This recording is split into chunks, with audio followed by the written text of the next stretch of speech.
మహాగణుడు మన రక్షకుడైన యేసుక్రీస్తు శక్తి కలిగిన నామములో చేరవచ్చిన మీ అందరికీ నా హృదయపూర్వకమైన వందనాలు తెలియజేస్తున్నాను. అందరూ వందనాలు. Praise the lord.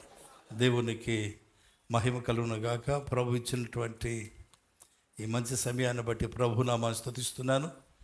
ఈ దినము యెహోవా చేసినటువంటి దినము గనక దీని యందు మనము ఉత్సహించి సంతోషిద్దాం, ఉత్సహించి ఆనందిద్దాం.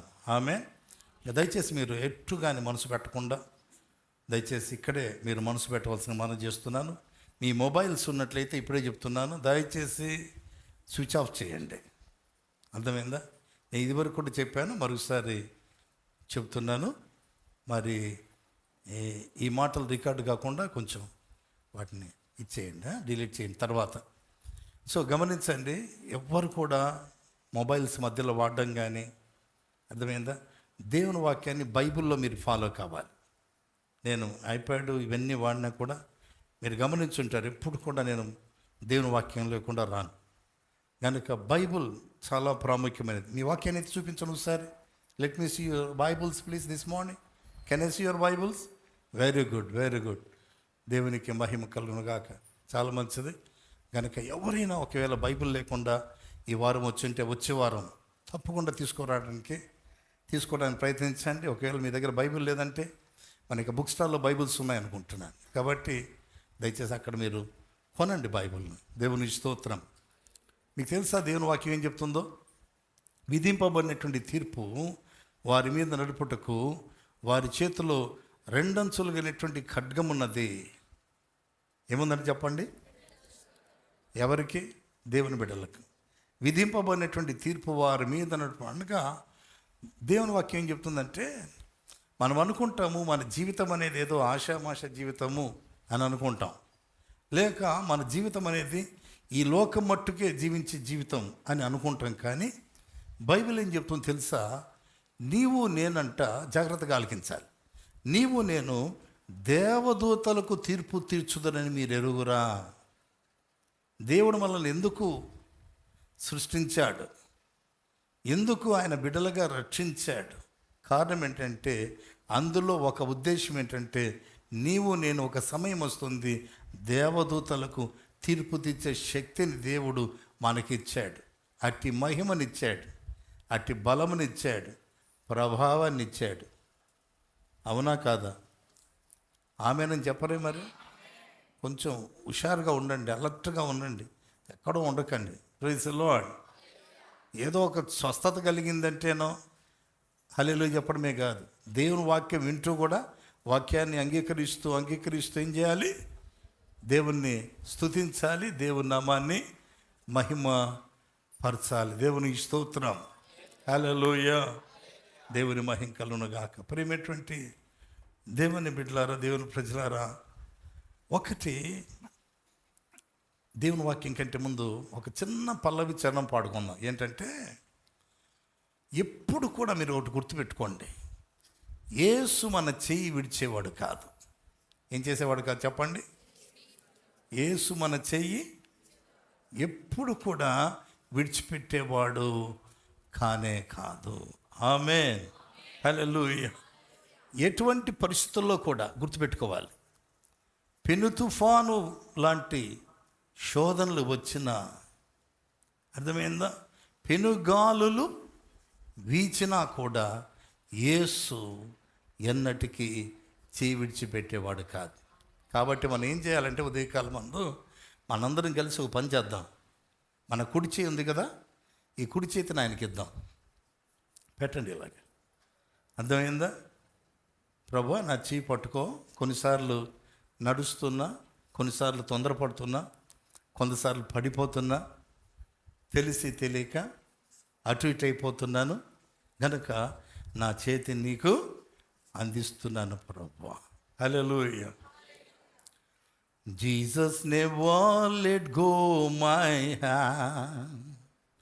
Jesus never let go my hand. Though the storms may come and the winds may blow, He will never let go my hand. He will never let go my hand. యేసు నా చేయి విడువాడు, యేసు నా చేయి విడువాడు. పెనుగాలి వీచిన ఘోర తుఫాన్ రేగిన యేసు నా చేయి విడువాడు, యేసు నా చేయి విడువాడు. పెనుగాలి వీచిన ఘోర తుఫాన్ రేగిన యేసు నా చేయి విడువాడు, యేసు నా చేయి విడువాడు, యేసు నా చేయి విడువాడు, యేసు నా చేయి, యేసు నా చేయి విడువాడు. He will never let go my hand. Jesus never let go my hand. Though the storm may come and the wind may blow, He will never let go my hand. Jesus never let go my hand. He will never let go my hand. యేసు என்னை கைவிட மாட்டான், యేసు என்னை கைவிட மாட்டான், యేసు என்னை கைவிட மாட்டான். கடும் புயல் வரினும் பெருங்கட்டு வீசினும் యేసు என்னை கைவிட மாட்டான், యేసు என்னை கைவிட மாட்டான். Jesus never let go my hand. Jesus never let go my. Though the storm may come and the wind may blow, He will never let go my hand. యేసు నా చేయి, యేసు నా చేయి విడువాడు. ఘోర తుఫాన్ వచ్చిన పెనుగాలి వీచిన యేసు నా చేయి విడువాడు, యేసు నా చేయి విడువాడు, యేసు నా చేయి విడువాడు. పరమ తండ్రి, మీ పాదాలు స్తుతులు స్తోత్రాలు, మీకు వందనాలు. ఏ దేవుడైతే మాకు బైబిల్లో నేను నిన్ను ఎన్నడూ విడువను ఎడబాయనని సెలవిచ్చాడో ఆ దేవుడు సజీవుడుగా మా మధ్య సంఘములో ఆత్మస్వరూపుగా సంచరిస్తున్నందుకే వందనాలు చెల్లిస్తున్నా. ప్రభువా, మీకు స్తోత్రాలు మా తండ్రి. ఎన్నటి కూడా విడువని దేవుడవు నాయన, ఎన్నటి కూడా మరువని దేవుడా, మీ పాదాలు స్తుతులు స్తోత్రాలు, మీకు వందనాలు. కొద్ది సమయం నాయన మా తండ్రి మేము ధ్యానిస్తుంటుండగా కృప చూపించండి, బలపరచండి, మీరు మహిమ పొందవలసిందిగా ప్రార్థన చేస్తుంటున్నాను. ప్రభువా, మీ నామాన్ని స్తుతిస్తూ మహింపరుస్తూ ఘనత మహిమ ప్రభావాలు మీకు చెల్లిస్తూ ప్రార్థన విన్నందుకై యేసు శక్తి నామున స్తుతిస్తున్నాము తండ్రి. ఆమేన్, ఆమేన్. ప్రియులారా, యొక్క పాట అద్భుతమైనటువంటి పాట. అర్థమైందా? ఆల్బర్ట్ బ్రెమ్లీ అనేటువంటి ఒక యవనస్తుడు 1933వ సంవత్సరంలో, అర్థమైందా, మరి ఆయన దేవుని ద్వారా ప్రేరేపించబడి వ్రాసినటువంటి పాట Jesus never let go my hand అన్నటువంటి పాట రాస్తే అనేకమైనటువంటి భాషల్లో ఆ పాట తర్జుమా చేసి పాడుకోవడం అనేది జరుగుతుంది ప్రపంచమంతా. ఒకటి గుర్తుపెట్టుకోవాలి, మన జీవితంలో ఎవరు విడిచిపెట్టినా కూడా, ఎవరు మర్చినా కూడా యేసు ఎన్నటికీ విడిచేవాడు కాదు. యేసు మన చెయ్యి ఎన్నడూ వీడవాడు. He will never let go my hand.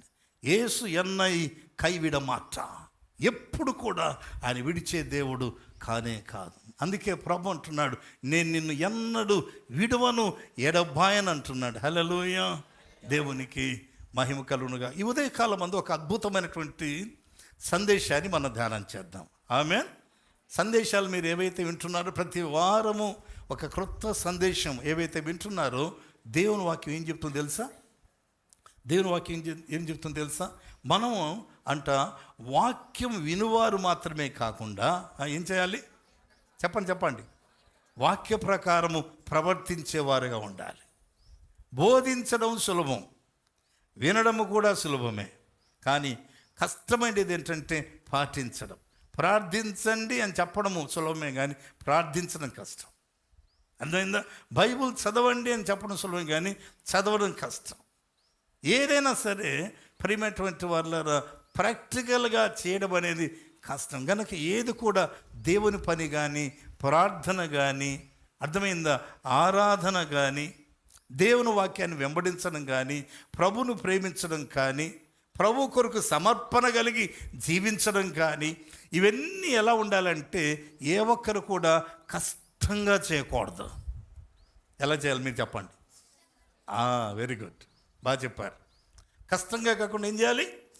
ఇష్టంగా చేయాలి. ప్రభువా నేను ప్రేమిస్తున్నాను నాన్న, అన్నిటికంటే అందరికంటే నిన్నే ప్రేమిస్తున్నాను ప్రభువా. దేవుడు తెలుసుకోవాలనుకుంటాడండి. అసలుకు కొన్నిసార్లు తెలుసా, మనం ప్రేమిస్తున్నామని తెలిసినా కూడా కొన్నిసార్లు దేవుడు మనల్ని అడగాలనుకుంటాడు. ఎట్లా ప్రేమించాలి? when we are saying that we love him, our love must be with works, like a faith without works is dead. క్రియలేనటువంటి విశ్వాసము మృతం. అదేవిధంగా క్రియలేనటువంటి ప్రేమ కూడా మృతమే. ఎవరికైనా ఆకలేసింది, ఆకలితో ఉన్నారు, బాబు ఆకలి అని చెప్పేసి అంటుంటే దగ్గరికి వెళ్ళి, అయ్యో నీకు ఆకలి వేస్తుందా? అయ్యా నాకు దాహం వేస్తుందంటే, అయ్యో నీకు దాహం వేస్తుందా అంటే మతము చెప్పేదన్నమాట ఇది. రిలీజియస్ పీపుల్ ఏం చేస్తారంటే దగ్గరికి వెళ్ళి కంపాషన్ అంటే ఏమంటారు? కట్టసి అంటారు. ఎలాగా? క్రియలు లేనటువంటి కట్టసి. ఆకలేస్తుందా, దాహం వేస్తుందా? బైబిల్లో మనకు ప్రతిదానికి ఒక ఉదాహరణ ఉంది. అర్థమైందా? మరి ఏం చేశాడు యాజకుడు? ఆ దారి గుండా వచ్చి ఒక వ్యక్తి దొంగల చేత దెబ్బలు తిని అక్కడ పడి ఉంటే ఏం చేశాడు? అలా దారి గుండా వెళ్ళిపోయాడు. లేవీయుడు వచ్చాడు, ఆకలిస్తుందా, దెబ్బలు తగిలాయా, అయ్యోయ్యో అన్ని గాయాలున్నాయే అన్నాడు, వెళ్ళిపోయాడు. లేవీయుడు వచ్చాడు, అదే చెప్పాడు, అయ్యో మొత్తం గాయాలయ్యా, అయ్యయ్యో అని వెళ్ళిపోయాడు. కానీ సమరయుడు దగ్గరికి వెళ్ళి ఏమన్నాడు? ఆయన పడి ఉండుట చూచి దగ్గరికి వెళ్ళి ఏం చేశారంటే గాయాలన్నిటినీ కడిగాడంట. దేవునికి స్తోత్రం. ద్రాక్షారసం పూసి నూనె పూసి గాయాలు కడిగాడు. మన ప్రభు సమరయుడు మాత్రమే కాదు, ఆయన మంచి సమరయుడు. ఎక్కడైతే మనం గాయపరచబడ్డామో, మనకెక్కడైతే గాయాలయ్యాయో వాటన్నిటినీ కడిగే ప్రభు మనకున్నాడు. అర్థమైందా? లోకస్తులు ఏం చేస్తారు తెలుసా? గాయాలు చూస్తే గాయాలు ఎందుకు అయ్యాయని అడుగుతారు. ప్రజలేమో అడిగేవారు, యేసయ్యేమో కడిగేవాడు. ప్రజలు ఏం చేస్తారు చెప్పండి? కారణాలు కావాలి. దెబ్బ తగిలిందా, ఎందుకు తగిలింది, ఎక్కడ తగిలింది, ఏమైంది, కళ్ళు కనిపించాయా లేదా, ఈ ప్రశ్నలోనే వాడు చచ్చిపోతాడు అంతే. కానీ దేవుడు అడగడు, కానీ ఏం చేస్తాడు? మనల్ని అమ్మో కడిగేస్తాడండి అంతే. ఏది మంచిది చెప్పండి? అడిగేవారు కావాలా, మనకు అడిగేవారు కావాలన్నా? ప్రియమైన దేవుని బిడ్డలారా, క్రియలు లేనటువంటి విశ్వాసం మృతం. ఇది నా ఒక ప్రత్యేకమైనటువంటి ఒక అంశాన్ని మనం ధ్యానిద్దాము. How to live a fruitful life, that's our topic today. అనగా ఫలభరితమైన జీవితము జీవించడము ఎట్లు అన్నటువంటి అంశాన్ని మనం ధ్యానం చేసుకున్న దేవుని స్తోత్రం. అనగా దేవుడు నిన్ను నన్ను తయారు చేసినప్పుడు గమనించాలి. నిన్ను నన్ను దేవుడు తయారు చేసినప్పుడు ఏమిగా తయారు చేసి, దేని కొరకు తయారు చేశాడంటే, దేవుని యొక్క ప్రణాళిక ఏంటంటే, దేవుని యొక్క ఉద్దేశం చాలాసార్లు మనం అంటూ ఉంటాం ప్రార్థనలో. అవునా? ప్రభువా, నీ చిత్తమైతే నేను ఫలించుడు సహాయం చేయి ప్రభువా. నీ చిత్తమైతే నేను రక్షణ పొందుడు సహాయం చేయి ప్రభువా. నీ చిత్తమైతే నేను స్వస్థపరచబడు సహాయం చేయి ప్రభువా. నీ చిత్తమైతే నేను సమృద్ధిని పొందుడు సహాయం చేయి ప్రభువా. ప్రేమేంటంటే దేవుని బిడ్డలారా, వాటికి చిత్తమైతే అన్నక్కర్లేదు, ఆయన చిత్తమే నువ్వు రక్షించబడాలని. యెహెజ్కేలు గ్రంథంలో రాయబడింది, నా జీవము తోడు అంటున్నాడు దేవుడు, నా జీవము తోడు దుర్మార్గుడు నశించిపోవడం నాకు ఇష్టం లేదు. వినాలి బయట ఉన్నటువంటి వారు, అటు ఇటు చూడకండి. నా జీవము తోడు దుర్మార్గుడు నశించిపోవటం నాకు ఇష్టం లేదు. కాబట్టి దుర్మార్గుడు ఏమవ్వాలంట? దుర్మార్గుడైనటువంటి వాడు తన దుర్మార్గతను వదిలి ఆయన వైపు మరలటం వలన ఆయనకి సంతోషం కలుగును. అర్థమైంది మాట? ఎవరైతే దుర్మార్గంలో ఉన్నారో, ఎవరైతే పాపములో ఉన్నారో, ఎవరైతే దుర్వ్యసనాలకు పట్టుబడి ఉన్నారో, అరే మీరు దుర్వ్యసనాలకు పట్టుబడ్డారు, మీరు త్రాగుడుకు పట్టుబడ్డారు, మీరు జారత్వానికి పట్టుబడి ఉన్నారు, ఈ విధంగా బంధించబడి ఉన్నారు. ఒక మాటలో చెప్పాలంటే మీరు బంధించబడి ఉన్నారు. కాబట్టి నేను పరిశుద్ధుడైన దేవుణ్ణి, మీరు పాపులుగా ఉన్నారు, నాకు అక్కర్లేదని దేవుడు అంటం లేదు. నువ్వు పడిపోయావా, చెడిపోయావా, జారిపోయావా, తెలిసి తెలియక తప్పు చేసావా, అందులోంచి బయటికి రాలేకుండా ఉన్నావా అంటున్నాడు. నీ దుర్మార్గతను వదిలేసి నా వైపుకి తిరుగు. అప్పుడు దేవుడు ఏం చేస్తాడు తెలుసా? నీ ఒక్కసారి నా వైపుకి తిరిగితే నేనేం చేస్తానంటే నీ వైపు తిరుగుతానంటున్నాడు. ఆమేన్. ఈ దేవుని యొక్క ఫార్ములా అండి. దేవునికి ఒక ఫార్ములా అనేది ఉంది. ఆయన ఫార్ములా ఎప్పుడు మారదు, మనం మారాల్సిందేదే. ఆయన ప్రభువా నువ్వు మారు ప్రభువా అని ప్రార్థన చేసే కుదరదు. అర్థమైందా? ప్రభువా నీ చిత్తం మార్చుకో ప్రభువా, నాకు ఇది అవ్వట్లేదంటే కుదరదు. అర్థమైందా? మన ఫార్ములాలోనికి, మన చిత్తంలోనికి, మన ఆలోచనలోనికి, మన ఇంటలెక్చువాలిటీలోనికి ఏమైంది, ఇట్లాంటి విషయాల్లోనికి ఆయన రాడు. కానీ ఆయన జ్ఞానం ఏదైతే ఉందో, ఆయన తెలివి ఏదైతే ఉందో, ఆయన చిత్తం ఏదైతే ఉందో, ఆయన సంకల్పం ఏదైతే ఉందో, ఆయన ప్రణాళిక ఏదైతే ఉందో, ఆయన ప్రణాళికలోనికి మనం వెళ్ళేవారుగా ఉండాలి. ఏ విధంగా? కష్టంగా కాదు. చెప్పండి అందరూ చెప్పండి. ఇష్టంగా వెళ్ళాలంటే, ఇష్టంగా వెళ్ళాలి. గనుక ప్రియులారా, దేవుని చిత్తము, దేవుని ప్రణాళిక ఏంటంటే, ఈ దినాన దేవుని వాక్యంలోంచి కొన్ని విషయాలు మనం చూద్దాం. ఏంటంటే ఫలభరితమైన జీవితం జీవించుట ఎట్లు. చాలామందికి ఆశ ఉంటుంది. ఆశ ఉందా లేదా? ఫలించాలని ఆశ ఉందా లేదా? ఫలించాలని ఆశ ఉంది, కానీ ఏం జరుగుతుంది? ఫలించలేని పరిస్థితి. అందమైందా? ఫలించాలి, ఆత్మీయ జీవితంలో ముందుకెళ్ళాలి అన్నటువంటి ఆశ ఉంది, కానీ వెళ్ళలేకుండా ఉంది. ఒక అడుగు ముందుకేస్తే 7 అడుగులు వెనక్కు, ఒకసారి ముందుకెళ్తే మరి వెనక్కు. ఆదివారం ఒక అడుగు ముందేస్తే మిగిలినటువంటి 6 రోజులు వెనక్కే, మరలా ఆదివారమే. ఆదివారం వచ్చి ఏంటి ప్రభువా ఏమని పాట పాడతారు చాలామంది? రావయ్య యేసునాథ, పాత పాట అది. అర్థమైందా? ఆదివారం ఏమని ప్రార్థన చేస్తారంటే చాలామంది ఏమని పాట పాడతారు చెప్పండి, అందరూ చెప్పండి. రావయ్య యేసునాథ. అర్థమైందా? రావయ్య యేసునాథ అని పాడతారంట. అర్థమైందా? మరి సంఘం నుంచి బయటికి వెళ్ళిన తర్వాత పోవయ్య యేసునాథ అంటే ఆదివారం ఏమో రావయ్య, మిగిలిన రోజుల్లో అలా కుదురుతుందో చెప్పండి? ఎవరు నోటితో అనరండి పోవయ్యా అని, కానీ క్రియలతో అంటారు. దేంతో అంటారు చెప్పండి? క్రియలతో అంటారు. సండే ఏమో లార్డ్ వెల్కమ్ హోలీ స్పిరిట్, మిగిలిన రోజుల్లో good bye holy spirit, see you on Sunday. ఆదివారం కలుసుకుందాం, అంతవరకు నన్ను వదిలేసాయి. ఎందుకంటే నేను చేయాల్సిన పనులు చాలా ఉన్నాయి, మాట్లాడాల్సిన మాటలు చాలా ఉన్నాయి, తీసుకోవాల్సిన లంచాలు ఉన్నాయి. అర్థమైందా? చేయాల్సిన మోసాలు ఉన్నాయి. ఒకటి తప్పించుకొని తిరుగుతున్నాడు, ఏదో రోజున వాడిని కొట్టాలని ఉంది. అంతవరకు నా దగ్గర రావద్దు ప్రభువా, ఎందుకంటే నువ్వు ఉంటే నేనేం చేయలేను కాబట్టి. ఇలాంటి వారు కూడా ఉంటారు.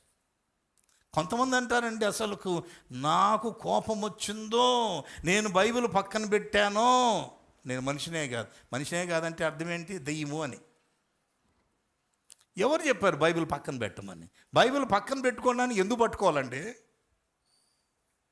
ప్రియమైనటువంటి దేవుని బిడ్డలారా, దేవుని వాక్యం చెప్తుంది, కోపపడు కానీ నీ కోపము పాపంగా మారకూడదు. హల్లెలూయా, దేవుని స్తోత్రం. ఈ దినాన కొన్ని విషయాలు మనం చూద్దాం. చూడండి, ఫలభరితమైన జీవితము జీవించుట ఎట్లు. ప్రియులారా, దానికి పాత నిబంధనలో మీకు ఒక వాక్యాన్ని చూపించాలని ఇష్టపడుతున్నాను. ఆదికాండం 1:28 అక్కడ రాయబడింది. చూడండి, దేవుడు వారిని ఆశీర్వించను ఎట్లనగా, దేవుడు వారిని ఆశీర్వించను అంటూ ఎట్లనగా, మీరు ఫలించి అభివృద్ధి పొంది విస్తరించి భూమిని నిందించి దాన్ని లోపరుచుకొనుడి, సముద్రపు చేపలను ఆకాశ పక్షులను భూమి మీద ప్రతి జీవిని ఏలుడని దేవుడు వారిని ఆశీర్వించను. ఆశీర్వాదం అంటే ఇక్కడ చాలా క్లియర్గా ఉంది. తెలుగులో ఎంత మంచిగా రాయబడింది చూడండి. దేవుడు ఆదాము అవ్వలను ఆశీర్వదించాడు అంటూ ఎట్లనగా, దాని వివరణ. ఈ రోజుల్లో చాలామంది, బ్రదర్ మాకు ఆశీర్వాదం వచ్చింది బ్రదర్. ఏంటో తెలుసా? మంచి కారు కొన్నానండి. ఆశీర్వాదం వచ్చింది బ్రదర్, మంచి ఇల్లు కొన్నానండి. ఆశీర్వాదం వచ్చింది బ్రదర్, నేను ఒక స్థలం కొన్నానండి. నేను కాదని అంటం లేదమ్మా, మంచిదే అవి. అస్సలు ఆశీర్వాదం ఏంటి? బైబిల్ చెప్తున్న మాటలు నేను చెప్తున్నాను. దేవుడు వారిని ఆశీర్వదించను ఎట్లనగా, మీరు ఫలించి, అది అన్నమాట. ఏం చేయాలి? మీరు ఫలించి అభివృద్ధి పొంది విస్తరించి భూమిని నుంచి దాన్ని లోపరుచుకొనుడే అనగా, ఇంగ్లీష్లో ఈ విధంగా ఉంటుంది చూడండి. And God bless them and God send unto them, be fruitful and multiply and replenish the earth and subdue it and have dominion over the fish of the sea and over the fowl of the air and over every living thing that moveth upon the earth అని రాయబడి ఉంది. అనగా దేవుని యొక్క చిత్తం, దేవుని ఉద్దేశం, ఎందుకు దేవుడు మానవుని డిజైన్ చేశాడు, ఎందుకు మానవుని దేవుడు తయారు చేశాడు, ఎందుకు దేవుడు మానవుని సృష్టించాడు, ఆయన హృదయంలో ఎందుకు సృజించబడ్డా మనము, కారణం ఏంటంటే ఆయన మొట్టమొదటి ఉద్దేశం, ఆయన దేవుడు వారిని ఆశీర్వదించను ఎట్లనగా, నంబర్ 1 ఫలించుటకంతే. నేను చెప్పండి, ఫలించడానికి. నువ్వు ఫలిస్తున్నావా లేదా అన్నది ఒకసారి నువ్వు ఆలోచించు. ఎప్పుడు ఫలించాలి? ఎప్పుడు ఫలించాలి? ఏ స్థలంలో ఫలించాలి? ఏ స్థలంలో అయినా ఫలించాలి. ఏ కాలంలో ఫలించాలి? ఏ కాలమైనా ఫలించాలి. ఏ రోజు ఫలించాలి? ఏ రోజైనా ఫలించాలి. ఆదివారం మాత్రమేనా? చెప్పండి అమ్మా, ఆదివారం మాత్రమేనా? ప్రతిరోజు ఫలించాలి. ఎక్కడ ఫలించాలి? నువ్వు ఎక్కడుంటే అక్కడే ఫలించాలి. బైబిల్లో చాలా స్పష్టంగా రాయబడింది, మంచి చెట్టు అయితే మంచి కాయలు, చెడు చెట్టు అయితే. ఎప్పుడైనా వేప చెట్టుకు మామిడికాయలు కాసినట్టుగా చూసామా? వేప చెట్టుకి ఏమొస్తాయి? వేపకాయలే వస్తాయి. మామిడి చెట్టుకైతే. ప్రియమైనటువంటి దేవుని బిడ్డలారా, నేను ఫలించటానికి మనం కష్టపడాల్సిన అవసరం లేదు. ఫలించాలంటే ఒకటే, ఆయనలో నాటబడినటువంటి వారుగా ఉండాలి. ఒకవేళ మామిడి చెట్టును కానీ, అర్థమైందా, లేక కొబ్బరి చెట్టును కానీ, లేక సపోటా చెట్టు కానీ, మరొక వగైరా ఏదో ఒక చెట్టు, వాటిని భూమిలో నాటామనుకోండి, నాటినప్పుడు ఆ యొక్క చెట్టు ఏమన్నా స్ట్రగుల్ అవుతుందా ఫలాలు ఇవ్వటానికి? చెప్పండి. మామిడి చెట్టు, మామిడి పళ్ళు, అమ్మో నేను ఎలా ఇవ్వాలి అని ఏమన్నా ఇబ్బంది పడుతుందా? ఇబ్బంది పడదే. ఎందుకంటే ఎందుకు ఇబ్బంది పడదు మీరు చెప్పాలి. నోటి తెచ్చొక మాట. ఎందుకు నాటబడి ఉంది. ఇంకా నేచర్, అది చప్పలు కొట్టేసే స్తోత్రాలు చెల్లింది. మామిడి చెట్టు మామిడి పళ్ళు ఇవ్వడం అనేది దాని యొక్క స్వభావము. అది కష్టపడాల్సిన అవసరం లేదు. దేవుడు ఆదాము అవ్వలను సృష్టించాడు ఎందుకంటే స్వభావం ఏంటంటే ఫలించాలి అంతే. ఫలించలేకపోవటానికి కారణం ఏంటంటే దేవుని యొక్క ఆజ్ఞలు ఉల్లంఘించినప్పుడు, దేవుని యొక్క ఆజ్ఞలకు కాకుండా సొంత విధానములో సొంత పద్ధతిలో జీవించినప్పుడు తప్పిపోయే అవకాశం ఉంది. గనక దేవుడు ఏం కోరుకుంటున్నా అంటే ఫలించాలని దేవుడు కోరుతూ ఉన్నాడు. హల్లెలూయా, దేవుని మహిమ కలుగును గాక. చూడండి ప్రియమైనటువంటి వాళ్ళరా, దేవుని వాక్యం నుంచి ఒక మాట చూద్దాం. చూడండి, యెషయా గ్రంథం 51వ అధ్యాయము 2వ వచనం. యెషయా 51:2, ఐజయా చాప్టర్ 51 verse 2 చదువుతున్నాను, ఆలకించాలి. మీ తండ్రి అయిన అబ్రహాము సంగతి ఆలోచించండి, మిమ్మును కనిన శారాను ఆలోచించండి. అతడు ఒంటరి ఉండగా నేను అతన్ని పిలిచి అతన్ని ఆశీర్వదించి అతన్ని పెక్కుమంది అగునట్లు చేసి తిని. హల్లెలూయా. అబ్రహామును శారాను వారు ఎలా ఉన్నారంట? ఒంటరిగా ఉన్నారంట. ఎలా ఉన్నారు చెప్పండి, మాట్లాడాలి మీరు ప్లీజ్. ఒంటరిగా ఉన్నారు. మాట్లాడానంటే మీరు మాట్లాడుకోకండి, ఇక్కడ మాట్లాడండి. అర్థమైందా? అబ్రహాం ఎలా ఉన్నాడు, శారా ఎలా ఉంది? చుట్టుపక్కల వారు అనుకుంటారు మన భాషలో మాట్లాడుకుందాం. ఇంచుమించు 100 సంవత్సరాలు వచ్చాయి అబ్రహాముకు, శారాకు 90 సంవత్సరాలు వచ్చాయి. బాగానే ఉన్నారు. ఈ ఫ్యామిలీకి ఏం తక్కువ లేదు. వెండి ఉంది, బంగారం ఉంది, డబ్బులు ఉన్నాయి, ఒంటెలు ఉన్నాయి, గుర్రాలు ఉన్నాయి, గాడిదలు ఉన్నాయి, ఏవి కావాల్సినవి అన్నీ ఉన్నాయి, విస్తారమైన గొర్రెలు ఉన్నాయి. ఈ ఫ్యామిలీకి తక్కువ ఏమీ లేదు. ప్రియులారా, ఆ దినాల్లో అంత దీవించబడ్డా అంటే ఈ దినముల్లో ఉన్నటువంటి బిల్ గేట్స్ కంటే అనిల్ అంబానీ కంటే ఎక్కువ అంత దీవించబడ్డాడు. చెప్పాలంటే అంత ఆశ్రయించబడ్డాడు. కానీ చుట్టుపక్కల వారు ఏమనుకున్నారంటే అన్నీ ఉంటే ఏం లాభం అండి, అసలు కడుపులో ఒక కాయనా కాయలేదు. అవునా? మన భాషలో కడుపులో ఏం కాయలేదు, ఒక కాయనా కాయలేదు. అవమానపరచబడుతున్నారు. That she was carrying barren spirit. అర్థమైందా? గుడ్రాలుగా ఉండిపోయింది చాలా కాలం.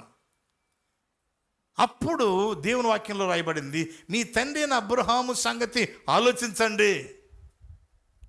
ఎవరైతే ఒంటరిగా ఉన్నారో ఆలోచించండి. ఇప్పుడు పిల్లలు లేకుండా ఉన్నారో ఆలోచించండి. ఆలోచించండి చెప్తుంది. మీ తండ్రి అయిన అబ్రహాము సంగతి ఆలోచించండి, మిమ్మును కనిన శారాను ఆలోచించండి. అతడు ఒంటరి ఉండగా నేను అతన్ని పిలిచి తిని అతను ఆశ్రయించి అతని పెక్కుమంది ఎగినట్లుగా చేసి తిని. బ్యారన్ స్పిరిట్తో ఉన్నప్పుడు, గుడ్రలో ఆత్మతో ఉన్నప్పుడు దేవుడు ఏం చేశాడంట? వారిని ఆ గుడ్రాలు తన నుంచి తప్పించినటువంటి వాడుగా ఉన్నాడు. అర్థమైందా? దేవుడు ఏం చేశాడు? వారిని ఆశ్రయించాడు, ఫలాలు ఫలించమన్నాడు. దేవుడు ఎటువంటి ఫలాలు ఇస్తాడు తెలుసా? ఆత్మ సంబంధమైన ఫలాలు ఇస్తాడు మొట్టమొదట. అది మర్చిపోకూడదు ఎప్పుడు కూడా. చాలాసార్లు మనము we need to seek for physical spirits or something else like that. శరీర సంబంధమైనటువంటి ఆశీర్వాదాలు, ఫలాల కొరకు ఎదురు చూస్తూ ఉండొచ్చు, కానీ వాటిని కాదు మనం వెతకాల్సిండేది. మనం వెతకాల్సిండేది ఏంటంటే ఆత్మ సంబంధమైన ఫలాల కొరకు వెతకాలి. ఆత్మ సంబంధమైనటువంటి ఫలాలను ఎప్పుడైతే వెతుకుతావో నీకు తెలియకుండానే ఏమవుతుందంటే ప్రతి విధమైనటువంటి శరీర సంబంధమైన ఫలాలు నిన్ను వెంబడించడం అనేది జరుగుతుంది. హల్లెలూయా. అందుకే యోహాను రాసిన 3వ పత్రికలో 2వ వచనంలో రాయబడింది, ప్రియుడా నీ ఆత్మ వర్ధిల్లుచున్న ప్రకారము నీవు అన్ని విషయముల్లోనూ వర్ధిల్లుచు సౌఖ్యముగా ఉండవాలని ప్రార్థించున్నాను. కానీ మనం ఏం కోరుకుంటున్నాము? ప్రతిరోజు మనం ఏం కోరుకుంటున్నాము? అన్ని విషయాలను దీవించు ప్రభువా అంటాం. మంచిదే, అన్ని విషయాలను ఆశ్రయించు ప్రభువా, అన్నిట్లో రావాలి. కానీ ఏం జరుగుతుంది తెలుసా? అన్ని విషయాలు దీవించు ప్రభువా అంటున్నాం, కానీ ఎక్కడో పప్పులో కాలేస్తున్నాం. అంటే పొరపాటు చేస్తున్నాం. ఏమవుతుంది తెలుసా? అసలేది మర్చిపోతున్నాం. దేవుని వాక్యం చెప్తుంది, ప్రియుడా నీ ఆత్మ వర్ధిల్లుచున్న ప్రకారము. ఈ మాట అందరూ చెప్పండి, ఆత్మ వర్ధిల్లుచున్న ప్రకారం అని చెప్పండి. హల్లెలూయా. చూడండి, before I wish above all things that thou mayest prosper and be in health even as thy soul prospereth. Even as దై సోల్ ప్రాస్పరెత్. అనగా మన యొక్క ప్రాస్పారిటీ అంతా, మన ఆశీర్వాదాలన్నీ దేని మీద ఆధారపడ్డాయి అంటే నీ ఆత్మీయ జీవితం మీద ఆధారపడ్డాయి. గుర్తుపెట్టుకోండి, దేని మీద ఆధారపడ్డాయి? నీ ఆత్మీయ జీవితం మీద ఆధారపడ్డాయి. నీ ఆత్మ ప్రియుడా, నీ ఆత్మ వర్ధిల్లు ప్రకారము, నీ ఆత్మ ఎంతైతే వర్ధిల్లుతుందో, నీ ఆత్మ ఎంత వర్ధిల్లుతుందో, అందుకే అపోస్తలుడు పౌలు అంటున్నాడు, మేము దేవుని సన్నిధిలో దినదినాభివృద్ధి చెందుతూ ఉన్నాం. బాహ్య పురుషుడు కృషించు కొలది అంతరంగ పురుషుడు దినదినాభివృద్ధి చెందుతున్నాడంట. ఎంత గొప్ప మాట ప్రియులారా. అది ఒకవేళ ఫాస్టింగ్లో కావచ్చు, సమర్పణలో కావచ్చు, ఉపవాసములో ఉండొచ్చు, విశ్వాసములో ఉండొచ్చు, పొందుతున్న శ్రమలను బట్టి ఉండొచ్చు, కష్టాలను బట్టి ఉండొచ్చు, ఇబ్బందులను బట్టి ఉండొచ్చు, నిందలను బట్టి ఉండొచ్చు, అవమానాలను బట్టి ఉండొచ్చు. ఈ విధంగా శరీరం అంతా నలిగిపోయి ఉండొచ్చు. అందుకే పౌలు అంటాడు, ఏమంటాడంటే, నేను దొంగల చేత కొట్టబడ్డాను, సహోదరుల చేత అవమానించబడ్డాను. ఇవన్నీ వచ్చాయి. తన యొక్క మిషనరీ ప్రయాణంలో 1 కాదు 2 కాదు, ఓడ బ్రద్దలైపోయింది. అర్థమైందా? చలికి చాలా సందర్భాల్లో వణిగిపోవాల్సి వచ్చింది. కప్పుకోవడానికి సరైన బ్లాంకెట్ లేదు, దుప్పట్లేదు, తినటానికి ఆహారం లేదు. ఇలా చెబుతూ ఒక సందర్భంలో ఏమంటాడంటే, దేవుడు, జాగ్రత్తగా ఆలకించాలి ఈ మాట, దేవుడు పౌలును ఒక స్థితికి తీసుకొస్తాడమ్మా. ఒక స్థితికి తీసుకొచ్చిన తర్వాత ఆత్మీయ జీవితంలో ఒక స్థితికి వస్తాడు. ఏ స్థితికి వస్తాడు? ఎలాంటి స్థితికి వచ్చాడు? ఇక జీవించున్నది నేను కాదు, క్రీస్తు నాలో జీవించున్నాడు. దానికి ముందు ఏమన్నాడు? ఇదిగో నేను ఏదైతే చేయాలనుకున్నానో అది చేయలేకపోతున్నాను, కానీ ఏదైతే చేయకూడదు అనుకున్నానో అది చేస్తూ ఉన్నాను. అర్థమైందా? అబద్ధాలు చెప్పకూడదు అనుకున్నాను, అబద్ధాలు చెప్తా ఉన్నాను. ఫర్ ఎగ్జాంపుల్ చెప్తున్నాను, పౌలు అబద్ధాలు చెప్పాడని కాదు నా ఉద్దేశం, అపార్థం చేసుకోకండి. నేను మోసం చేయకూడదు అనుకున్నాను, మోసం చేస్తున్నాను. లంచం తీసుకోకూడదు అనుకుంటున్నాను, శోధన వస్తుంది. ఒక ఆయన చెప్పాడు, వాడు పేరు చెప్పను కానీ ఒక ఆయన చెప్పేవాడు, బ్రదర్ మేము లంచాలు తీసుకోం కానీ మాకు ఫండ్స్ వస్తాయి బ్రదర్ అనేవాడు. అర్థమైందా? లంచం తీసుకోం కానీ ఏమొస్తాయంట? ఫండ్స్ వస్తాయి బ్రదర్. చాలా వింతైనటువంటి మాటలు ఇవి. తీసుకునే అదే లంచమే. ప్రియులారా, పౌలు భక్తుడు అంటాడు, నేనే ఒక స్థాయిలో అంటాడు, నేను ఏదైతే చేయకూడదు అనుకున్నానో అది చేస్తూ ఉన్నాను, ఏదైతే చేయాలనుకున్నానో అది చేయలేకపోయాను. తెల్లారి 4కి 5కి లేచి ప్రార్థన చేయాలనుకుంటున్నాను, కానీ నిద్ర వస్తుంది. అలారం పెట్టుకోలేదా? పెట్టుకుని రాత్రే పెట్టుకున్నాను. మరి అలా మోగలేదా? ఎందుకు మోగలేదు? మోగింది, కానీ అలా మోత కంటే నా మోత ఎక్కువైపోయింది. గొర్రో అర్థమైందా? పోనీ వినిపించలేదా? ఎలా వినిపించింది? మళ్ళీ ఏం చేసావు? మ్యూట్లో పెట్టాను ఇంకొక 10 నిమిషాలు. మరలా మోగలేదా? మోగింది. మరేం చేసావు? దాన్ని నోరు నొక్కేసావు. అది ఏంటి అసలు? అది నోరు నొక్కితే ఏమన్నా అంటుందా? ఏమందు. ఏదైతే నేను చేయాలనుకున్నానో చేయలేకపోతున్నాను. సమయానికి ఏ విధంగా అయినా వచ్చి ఆదివారం మందిరానికి వెళ్ళాలనుకున్నాను, కానీ ఆరాధన అంతా అయిపోయిన తర్వాత వస్తున్నాను. అర్థమైందా? పోనీ నెక్స్ట్ సండే రావాలనుకుంటున్నాను, కానీ ఏదో ఒక ఆటంకం. ఇలాంటి పరిస్థితుల్లో ఒకప్పుడు పౌలు జీవితం ఉండేది. నేను ఏది చేయాలనుకున్నానో అది చేయలేకపోతున్నాను, ఏది చేయకూడదు అనుకున్నాను అది చేస్తున్నాను, అది నేను కాదు, నాలో ఉన్నటువంటి, నా శరీరంలో ఉన్నటువంటి పాపమే అంటూ ఏమంటాడంటే, నేను ఈ లోకమునకు నేను సిలువ వేయబడి ఉన్నాం. చూసారా? ఆయన జీవితంలో ఏమనుకున్నా అంటే, ఏదైతే శోధిస్తుందో, ఏదైతే బాధిస్తుందో, ఏదైతే ఆత్మీయంగా ఎదగకుండా చేస్తుందో దాన్ని ఏం చేశాడంటే సిలువకేసేసాడు అంతే. ఆహారం నేను బాధిస్తుందా? తినాల్సిన దానికంటే ఎక్కువ తినేస్తున్నావా? అర్థమైందా? తిండి చూస్తానే శోధన వచ్చేస్తుందా? తట్టుకోలేకుండా సిలువకేసే. తిండి తినడం మంచిది, కానీ తిండిపోతులుగా ఉంటే గొంతు కత్తి పెట్టుకోమని చెప్తుంది వాక్యం. గొంతుకేం పెట్టుకోవాలన్నా? ఎందుకంటే తిండిపోతులు తాగుబోతులు ఇలేవో దేవుని రాజ్యాన్ని స్వతంత్రించుకోలేరు. జాగ్రత్త. శరీరానికి ఆహారం ఎంత అవసరం తినాలి.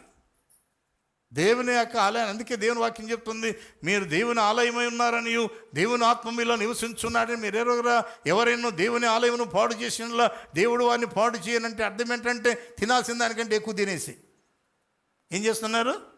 పాడు చేస్తున్నారు. తినాల్సిన దానికంటే ఎక్కువ తినేస్తే ఏమవుతుందంటే ఉండాల్సిన మధ్యప్రదేశ్ ఇక్కడికి వస్తుంది. ఏమవుతుంది? అలాంటి పరిస్థితి. గనుక ప్రియమైన దేవుని బిడ్డలారా, కొంతమంది ఏం చేస్తారంటే తినకుండా కూడా దేవాలయాన్ని పాడు చేస్తారు. రెండు ప్రమాదమే. కాబట్టి ఎలా తినాలి?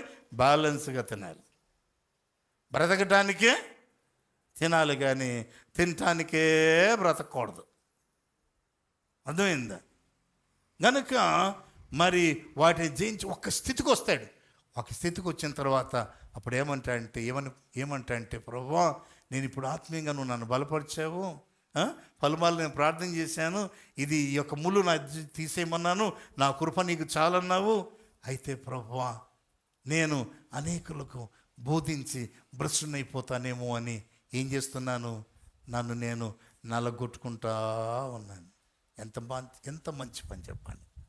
అనేకులు బోధించి భ్రష్టునైపోతానేమో, అనేకులు బోధించి అతిశిస్తానేమో. ఎవరైనా పొగిడారంటే ఎంత సంతోషమో. బయటికి ఏమంటే ఏమీ కాదు బ్రదర్, అంతా దేవుని కృప అంటారు. లోపల అనుకుంటారు, అరే నన్ను భలే గుర్తించావరా బాబు నువ్వు. మనలో మాట చెప్తున్నాను. అర్థమైందా? అందుకే పౌలు ఇలాంటి పరిస్థితులు కూడా వెళ్ళినప్పుడు ఏమంటున్నా అంటే, ఒకవేళ నాకు ఎక్కడ అతిశయం వస్తుందో అని చెప్పేసి ఏం చేశాడంటే, ప్రభువా నన్ను నేను నలగొట్టుకుంటూ ఉన్నాను. ఇక జీవించలేదు కాదు, క్రీస్తు కొరకే జీవిస్తూ, క్రీస్తే నాలో జీవిస్తూ ఉన్నాడు. క్రీస్తు మనలో జీవిస్తే నువ్వు చెప్పాల్సిన అవసరం లేదు. ప్రజలు నీలో యేసయ్యను చూస్తారు, నీ బ్రతుకులో యేసయ్యను చూస్తారు, మన మాటల్లో యేసు ప్రభువే కనిపిస్తాడు. మరొకరు కనిపించరు. హల్లెలూయా. ఆయన కనిపిస్తే ఇంక అంతకంటే ఏం కావాలండి? ధన్యులమైపోతాం. హల్లెలూయా చెప్పండి. యేసు ప్రభు మన జీవితంలో కనిపించేదానికంటే గొప్పది ఏమైనా ఉందా చెప్పండి? అర్థమైందా? బ్రదర్ మీరు భలే కనిపిస్తున్నారండి. మీ హైటు, మీ వెయిట్, మీ కలరు చూస్తే అమితాబ్ బచ్చన్ లాగా ఉన్నారంటే ఏమైనా ప్రయోజనం ఉందా? సిస్టర్ భలే ఉన్నారమ్మా మీరు ఐశ్వర్యలాగా అంటే దానివల్ల ఏమైనా ప్రయోజనం ఉందా? ఏం ప్రయోజనం లేదు. అందం మోసకరము, సౌందర్యము వ్యర్థం అంతే. దేవుడు నిన్ను నన్ను అమితాబ్ బచ్చన్ లాగా ఉండటానికి, ఐశ్వర్యలాగా ఉండటానికి, ఫిల్మ్ యాక్టర్ లాగా ఉండటానికి దేవుడు మనం పిలవలేదు. ఎందుకు పిలిచాడు చెప్పండి? యేసయ్యలాగా కనిపించటానికి. హల్లెలూయా. నువ్వు నల్లగా ఉండు, తెల్లగా ఉండు, పొట్టిగా ఉండు, పొడువుగా ఉండు, బక్కగా ఉండి, ఎలాగన్నా ఉండు, నీ ఫిజికల్ అపియరెన్స్ ఏ విధంగా ఉంది, ఫిజికల్ పర్సనాలిటీ ఏ విధంగా ఉంది, ప్రజలు నిన్ను చూస్తే ఎవరు కనిపించాలి? ఆ యేసయ్య కనిపించాలి అంతే. యేసయ్య మన జీవితంలో ఎప్పుడైతే కనిపిస్తాడో మనం ధనిలైపోతాం అంతే. చెప్పండి హల్లెలూయా. గట్టి చెప్పండి. ఎవరు కనిపించాలమ్మా? యేసయ్య. నేను మీతో మాట్లాడుతున్నా ఈ దినాన్ని. అలా ఎందుకు ఈరోజు అలా చెప్పుకుంటూ వెళ్ళిపోయి అలా ముగించాలని లేదు, కానీ నేను మీతో మాట్లాడుతూ ప్రసంగించాలని ఎందుకు ప్రేరేపణ జరుగుతుంది. యేసు ప్రభులాగా కనిపించాలి, యేసయ్యలాగా కనిపించాలి. హల్లెలూయా. వారు చెప్పాలి, ఏమండి ఆవిడ ఉందండి, పెద్ద ప్యాలెస్ లేదండి, చిన్న ఇంట్లో ఉంటుందండి, చాలా పేదరాలండి, కానీ మేము చూస్తామండి ఆమె నమ్మకమైన భక్తి, విశ్వాసము, ప్రార్థన, ఉపవాసము ఎంత నమ్మకంగా ఉంటుందండి అని చెప్తూ ప్రజలు నీ పేదరికంలో కూడా రాజరికము చూడాలి. హల్లెలూయా, హల్లెలూయా. దేవుని మహిమ కలుగును కాక. ప్రియమైనటువంటి దేవుని బిడ్డలారా, అందుకే బైబిల్లో రాయబడింది, నీతిమంతుకు కలిగినటువంటి కొంచెము కానీ ఏంటంట, ఎక్కువ మంది భక్తిహీనుల యొక్క ఆస్తి కంటే, వారి సంపద కంటే నీతిమంతుని కలిగినది కొంచెమైనా అది మంచిదంట. ప్రియమైనటువంటి దేవుని బిడ్డలారా గమనించాలి. కనుక దేవుడు నిన్ను నన్ను ఏం చేశాడంటే, దేవుడు వారిని ఆశ్రయించను ఎట్లనగా మీరు ఫలించి, మొట్టమొదటి అన్నమాట, టాప్ మోస్ట్ ప్రయారిటీ దేనికి వస్తుందంటే ఫ్రూట్ఫుల్ లైఫ్కి వస్తుంది. ఫలించటానికి దేవుడు నిన్ను నన్ను పిలిచినటువంటి వాడుగా ఉన్నాడు. ఆమేన్, హల్లెలూయా, దేవునికి మహిమ కలుగును గాక. ప్రేమైనటువంటి దేవుని బిడ్డలారా, చూడండి, దేవుడు ఆదాము విషయంలో ఫలించి అభివృద్ధి పొందాలని దేవుడు కోరుకున్నాడు. అదేవిధంగా ఏంటి, అబ్రహాం విషయంలో కూడా ఫలించి అభివృద్ధి పొందాలని దేవుడు కోరుకున్నాడు. అయితే దేవుని వాక్యంలో మనం చదివినప్పుడు చూడండి, ఒక మాట చూద్దాం. ఈ ఫలాల్లో కూడా 3 రకాలైనటువంటి ఫలాలు ఉన్నాయి. 3 రకములైనటువంటి ఫలములు. ఒకటి ఫలించుట, రెండవది ఎక్కువగా ఫలించుట, మూడవది మరింతగా ఫలించుట. 3 రకాలైనటువంటి ఫలభరితమైనటువంటి జీవితాలు యోహాను సువార్త 15వ అధ్యాయంలో మనం చూద్దాం. చూడండి, యోహాను సువార్త 15వ అధ్యాయంలో నేను చదువుతున్నాను, 2వ వచనం చదువుతున్నాను, జాగ్రత్తగా ఆలకించాలి, బైబిల్లో చూసుకోరండి. నాలో ఫలింపని ప్రతి తీగను ఆయన తీసి పారవేయను, ఫలించు ప్రతి తీగె మరెక్కువగా ఫలింపవలనని దానిలోని పనికిరాని తీగలను పారివేయను. వ్యవసాయదారులు ఏం చేస్తారంటే మొట్టమొదటిగా విత్తనాలు వేస్తారు. విత్తనం వేసిన తర్వాత ఏమవుతుంది, పంట వస్తుంది. పంట బాగా పెరుగుతున్న సమయంలో నా పంట చుట్టూ మధ్యలో ఏమవుతుందంటే గడ్డి మొలవడం అనేది జరుగుతుంది. కాబట్టి ఏం చేస్తారు వ్యవసాయదారులు, ఈ పంట బాగా ఆరోగ్యకరంగా పెరగాలని మధ్యలో ఏం చేస్తారంటే ఆ గడ్డిని తీయడం అనేది జరుగుతుంది. అనవసరమైనటువంటి మొక్కలు, గడ్డి, పిచ్చి మొక్కలు ఏవైతే ఉన్నాయో వాటన్నీ తీసేస్తే ఈ అసలైనటువంటి పంట ఆరోగ్యకరంగా పెరుగుతుంది. దేవుని స్తోత్రం. అందుకే యోహాను సువార్త 15వ అధ్యాయం మొదటి వచనంలో వ్రాయబడింది, నేను ద్రాక్షావల్లిని, తీగలు మీరు. నేను నిజమైనటువంటి ద్రాక్షావల్లిని, మీరు తీగలు అని ప్రభు చెప్పాడు. నేనైతే నిజమైన ద్రాక్షావల్లిని, నా తండ్రి ఏమై ఉన్నాడు, వ్యవసాయకుడై ఉన్నాడు. దేవుని ఎందుకంటే చూడండి, పాత నిబంధన గ్రంథంలో దేవుడు ఆదాముతో ఫలించి అంటే అర్థం ఏంటంటే దేవుడు ఒక వ్యవసాయాన్ని ఆదామవులకు ఇచ్చాడు. క్రొత్త నిబంధనకు వచ్చేసరికి ఏమైనా మారిందా? ఏ దేవుడైతే ఆదాముతో దేవుడు వారిని ఆశ్రయించను, ఆదికాండం 28వ వచనంలో దేవుడు వారిని ఆశ్రయించను, ఎట్లనగా మీరు ఫలించని ఏ దేవుడైతే పలికాడో, ఏ యెహోవా దేవుడైతే పలికాడో, ఏ యావే దేవుడైతే పలికాడో, ఏ ఎలోహిం దేవుడైతే పలికాడో, ఏ రాఫా దేవుడైతే పలికాడో, ఏ నిస్సీ దేవుడైతే పలికాడో. ప్రియమైనటువంటి దేవుని బిడ్డలారా, యెహోవా సిద్కెన్ అనబడి దేవుడు అయితే పలికాడో, యెహోవా రోహి అనబడి దేవుడు పలికాడో, ఏ వాక్యమైన దేవుడు ఆదాముతో పలికాడో అదే దేవుడే 2025 సంవత్సరాల క్రితము ఈ లోకానికి వచ్చిన తర్వాత మరలా ఫలించాన్ని గురించి మాట్లాడుతూ ఉన్నాడు. ఎందుకంటే కారణం ఏంటో తెలుసా? పాత నిబంధన దేవుడే క్రొత్త నిబంధన దేవుడు గనక. హల్లెలూయా. పాత నిబంధన దేవుడే, అందరు చెప్పండి ఈ మాట, పాత నిబంధన దేవుడే క్రొత్త నిబంధన దేవుడు. కొంచెం బాగా మాట్లాడండి, కచ్చ పచ్చ పచ్చ పచ్చ పచ్చ అనకుండా కొంచెం బాగా, పాత నిబంధన దేవుడే క్రొత్త నిబంధన దేవుడు. హల్లెలూయా. పాత నిబంధనలో దేవుడు ఏమన్నాడు, మీరు ఫలించి అన్నాడు. ఇక్కడికి వచ్చేసరికి ఆయన ఫార్ములా మారిందా, ఫలించండి అంటున్నాడు. అర్థమైందా?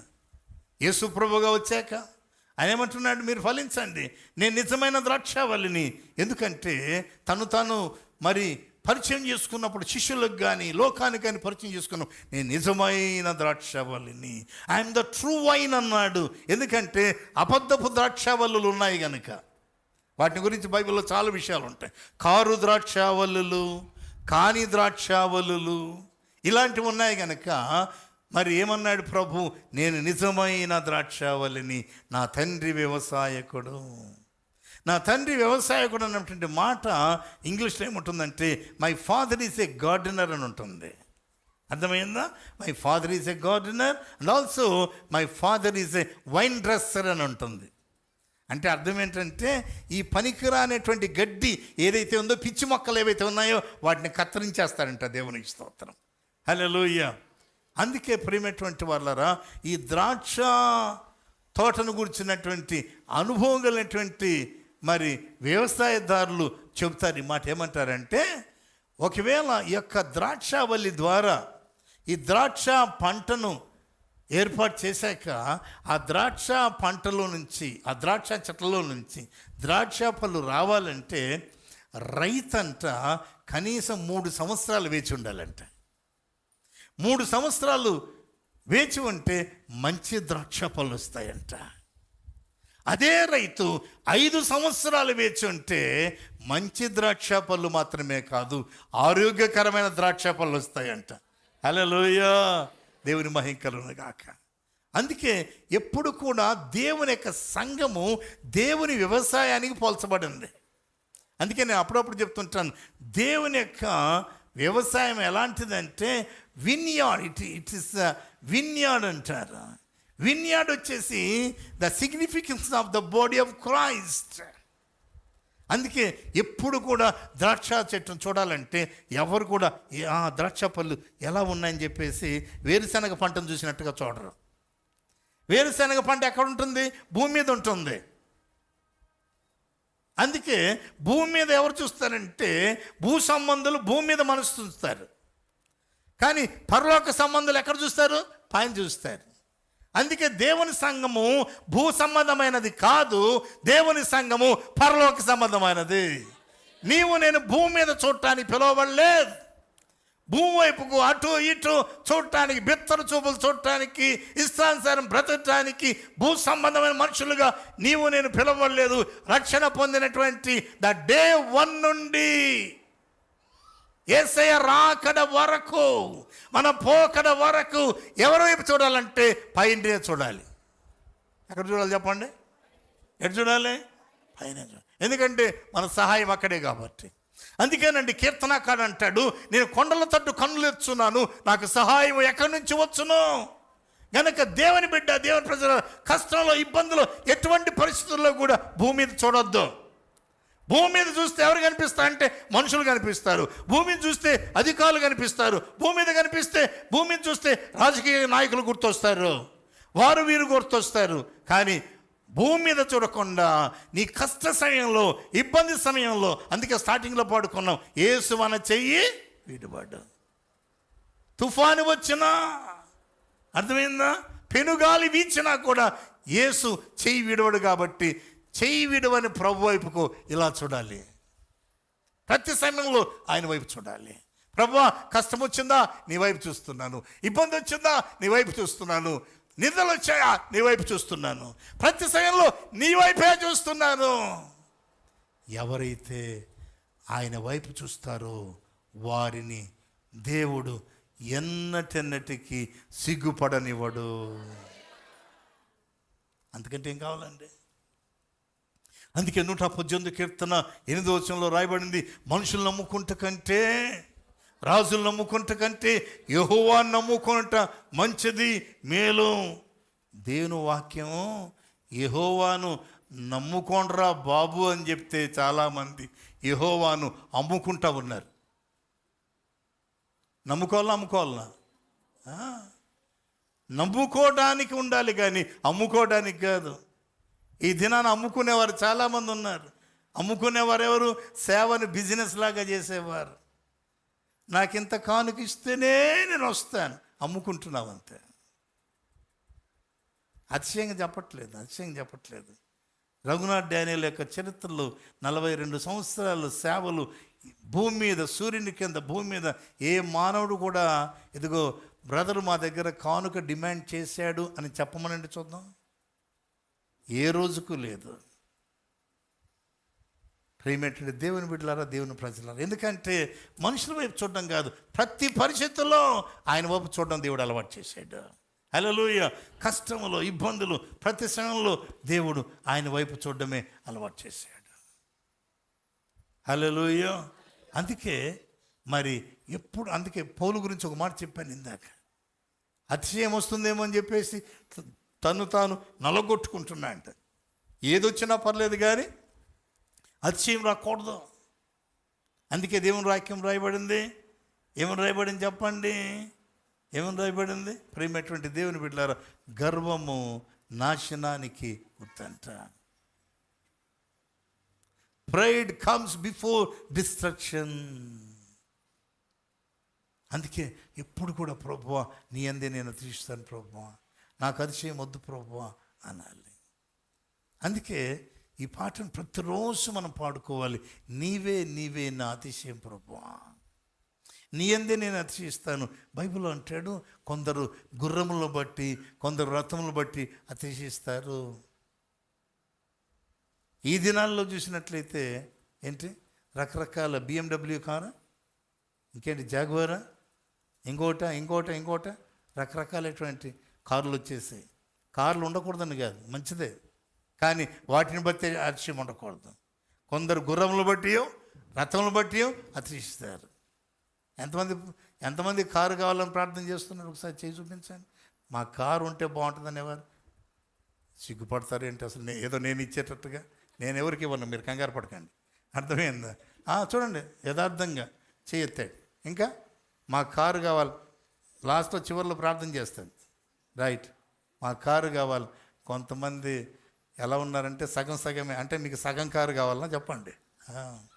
అయితే నా యొక్క విన్నపం, నా మనవి ఏంటంటే, కొంతమంది ఇంతే ఎత్తారమ్మా, బాగా పైకి ఎత్తాను తల్లి, పక్కన వాళ్ళు చూస్తే ఏమనుకుంటారేమో అని నాకు కూడా కారు కావాలనుకుంటున్నాను. అర్థమైందా? ఇప్పుడు వాడబట్టి 10 సంవత్సరాలైంది. ఆ కారు మార్చేయాలనుకుంటున్నాను. దానికి రిపేర్లు వస్తూ ఉన్నాయి, చాలా రిపేర్లు. ఇప్పుడన్నా ఎత్తండి చూద్దాం కారు కావాలనేవారు. అమ్మయ్యా, వెరీ గుడ్. అయితే కారు దేవుడు ఇవ్వాలంటే కాళ్ళతో నమ్మకంగా ఉండండి. దేవుడు మీకు ఇచ్చినటువంటి కాళ్ళతో నమ్మకంగా ఉంటే దేవుడు కార్లు ఇస్తాడు. దేవుని స్తోత్రం. ఈ కాళ్ళతో నమ్మకంగా ఉండాలి. ఆయన సేవ, ఆయన పరిచర్య నమ్మకంగా చేయాలి. ఏ టైం కూడా ఆయనకు అవైలబుల్ ఉండాలి. ఒకవేళ midnight 12 o'clock 1 o'clock నేను ఫోన్ చేశాను, బ్రదర్ శాంసన్ ఎక్కడున్నారు, మ్యాథ్యూస్ బ్రదర్, ప్రసాద్ సిస్టర్ ఎక్కడున్నారు అని అంటే, పలానా చోటు ఉన్నాను, నిద్రపోతాను, ఇప్పటికిప్పుడు మీరు సంఘానికి వచ్చాను, గంటలో ఇక్కడ ఉండాలని చెప్తే పరిగెత్తి వచ్చానంతే. వెహికల్ లేదు, అది లేదుగా, లెఫ్ట్ రైట్ కొట్టి వెళ్ళిపోవాలి. ఆ విధంగా ఆత్రుత కలిగి మీరు ఉన్నారనుకోండి, అమ్మో నా కుమారుడు ఎంత నమ్మకమైన వ్యక్తి, కారు లేకపోయినా కాళ్ళతో పరిగెట్టారని దేవుడు కారు ఇస్తాడు. దేవుని స్తోత్రం. హల్లెలూయా, హల్లెలూయా. నీవే నీవే నా అతిశయము, నీవే నీవే నా పరవశము, నీవే నీవే నా అతిశయము, నీవే నీవే నా పరవశము. యేసయ్యా నా యేసయ్యా, యేసయ్యా నా యేసయ్యా, యేసయ్యా. పాడండి గట్టిగా.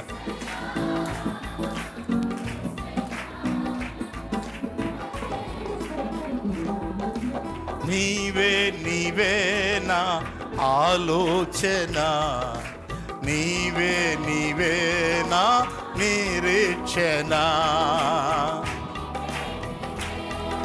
అందరూ చప్పలు కొడుతూ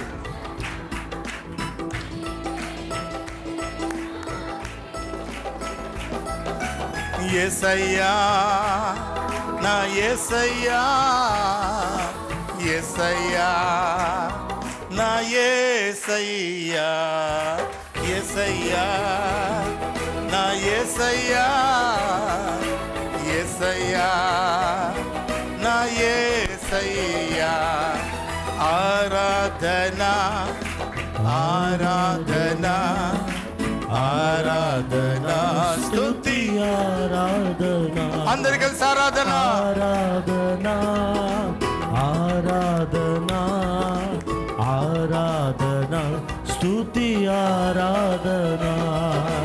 నీవే నీవే నా ఆరోగ్యము, నీవే నీవే నా ఐశ్వర్యము. నీవే నీవే నా ఊరవల శందరలకబో. నీవే ఉచ్చివంగా, ఉచ్చివంగా. నీవే నా ఐశ్వర్యము. యేసయ్యా నా యేసయ్యా, యేసయ్యా నా యేసయ్యా, యేసయ్యా నా యేసయ్యా, యేసయ్యా నా యేసయ్యా, నా యేసయ్యా, నా యేసయ్యా, నా యేసయ్యా, నా యేసయ్యా. హల్లెలూయా. ఆమేన్. ఎవరమ్మ మన అతిశయం? యేసయ్యా. యేసే మన అతిశయం. ఆయన దర్శించాలి. మొట్టమొదటిగా దేవుడు ఫలించటానికి పిలిచాడు. రెండవదిగా ఏంటంటే ఎక్కువగా ఫలించాలని ప్రభు పిలిచాడు. దేవుని స్తోత్రం. హల్లెలూయా. అందుకే చూడండి, మరి యోహాను సువార్త 15:4 నా యందు నిల్చుండుడి, మీ యందు నేను నిలిచిందును. తీగ ద్రాక్షావళిలో నిల్చుంటే గాని తనంతట తానే ఎలాగూ ఫలింపదో, అలాగే నా యందు నిలిచుంటేనే కానీ మీరును ఫలింపరు. అర్థమైందా? ఏం చేయాలి మనం ఫలించటానికి? ఇక రాయబడింది రిమైన్ ఇన్ మీ అని. దానికంటే మంచి భాష చెప్పాలంటే అబైడ్ ఇన్ మీ అని ఉంటుంది కింగ్ జేమ్స్ వర్షన్లో. Abide in me as I also abide in you. No branch can bear fruit by itself. It must abide in the vine. Neither can you bear fruit unless you abide in me. If you will abide in me, then my words will abide in you. Then whatever you ask in my name, it shall be given unto you. In order to have a fruitful life, what we are supposed to do? What we must do? We need to abide in Christ. ఇందాక చెప్పాను, మామిడి చెట్టు కానీ మరొక చెట్టు వగైరా వగైరా ఏ చెట్టు కూడా ఫలించటానికి స్ట్రగుల్ అవ్వదు. ఎందుకంటే దాని స్వభావం అదే గనక. హల్లెలూయా. ఆమేన్. మామిడి పళ్ళు, మామిడి చెట్టు అయితే ఏమిస్తుంది చెప్పండి? వేప చెట్టు. కాబట్టి అది స్ట్రగుల్. అందుకే ప్రభు చెప్పాడు, మీరు స్ట్రగుల్ అవ్వాల్సిన అవసరం లేదు.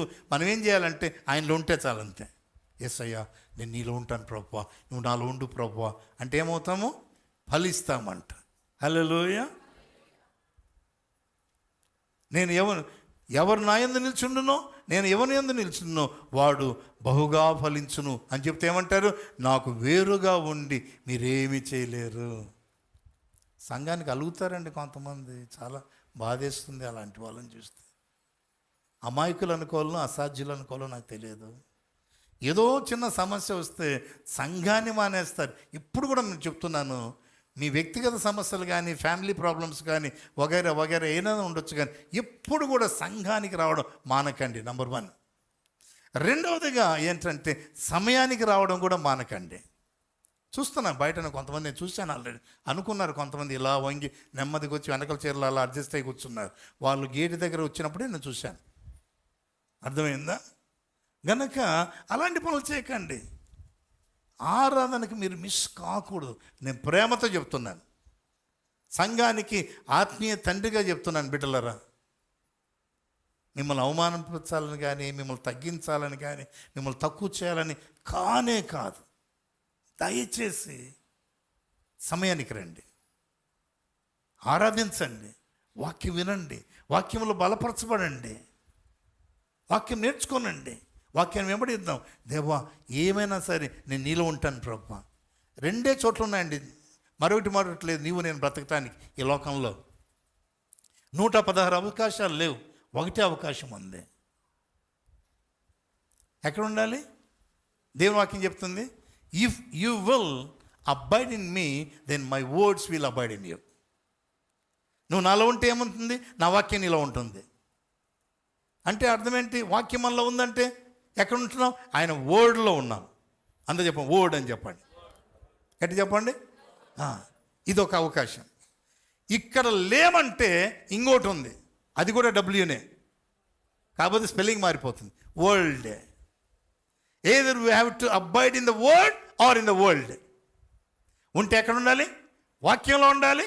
లేదంటే ఎక్కడ ఉండాలి? లోకంలో ఏది బాగుంటుంది చెప్పండి? ఏది బాగుంటుందమ్మా? వాక్యములో ఉంటే మనం ఫలించటానికి అవకాశం. దేవుని స్తోత్రం. చూడండి, యోహాను సువార్త 15:8 చదువుతున్నాను. ఏంటంటే, మీరు బహుగా ఫలించుట వలన నా తండ్రి మహింపరచబడును, ఇందువల్ల మీరు నాకు శిష్యులు అవుతారు. మీరు బహుగా ఫలిస్తే ఏమవుతారు? తండ్రి మహింపరచబడతాడంట. ఎప్పుడైతే ఫలిస్తూ ఉంటామో తండ్రికి మహిమ కలుగుతుంది. ఎప్పుడైతే తండ్రి మహిమపరచబడతాడో దేవుని వాక్యం చెప్తుంది, if you will glorify me then I will glorify you. ఎంత బాగుందండి ఇది, ఎంత బాగుంది. ఎలా ఒకవేళ నీ ప్రశ్న కలగవచ్చు, ఎలా మహింపరచాలి ప్రభువా, నేను ఎలా మహింపరచాలంటే మీరేం స్ట్రగుల్ అవ్వాల్సిన లేదు. ప్రభువా నేను నీలో ఉంటాను ప్రభువా, నువ్వు నాలో ఉండు ప్రభువా అని చెప్తూ మీరు బహుగా ఫలించటం వలన నా తండ్రి మహింపరచబడును, ఇందువలన మీరు నాకేమవుతారు? శిష్యులు అయిపోతారు. అంతే. ఏమవుతారు చెప్పండి? శిష్యులు అవుతారు. ఎప్పుడైతే మనము యేసయ్యకు శిష్యులు అవుతామో ఆయన మనకేమై ఉన్నాడు? గురువై ఉన్నాడు. రబ్బాయ్, రబ్బూని, బోధకుడా. నేను అనుభవపూర్వకంగా చెప్తున్నాను ప్రియులారా, జాగ్రత్తగా ఆలకించండి. యేసు ప్రభులాగా, పరిశుద్ధాత్మ దేవునిలాగా బోధించే వ్యక్తి ఈ ప్రపంచంలో ఎవరు లేరు. ఆమేన్. ఎన్ని విషయాలు నువ్వు ఆలకించాలి, నేర్చుకోవాలి. అంతే. నేర్చుకోవాలి. నేర్చుకుంటే ఎన్ని విషయాలైనా ఆయన బోధిస్తూనే ఉంటాడు. హల్లెలూయా. మొట్టమొదటిగా ఫలించాలి, రెండవదిగా బహుగా ఫలించాలి, మూడవదిగా ఎక్కువగా ఫలించాలంట. దేవుని స్తోత్రం. హల్లెలూయా. చూడండి, యోహాను సువార్త 15:16. యోహాను 15:16.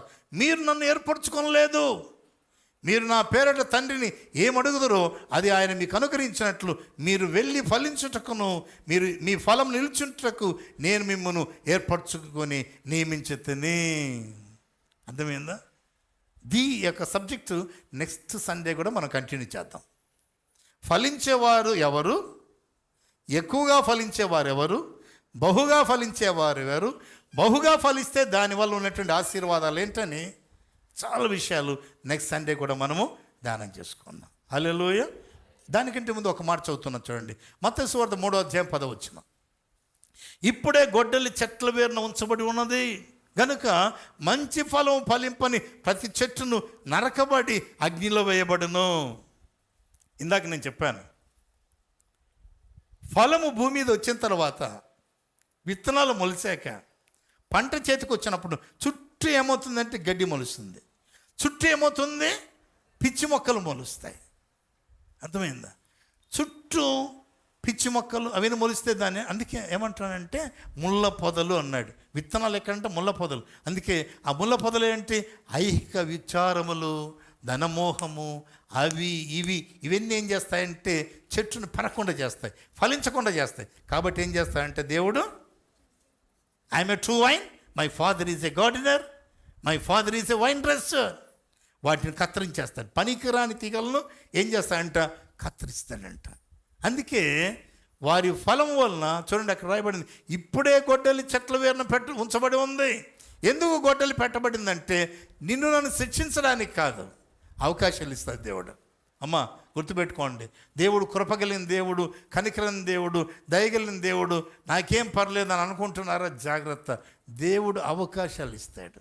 Of course our God is ready to give us is God of second chance.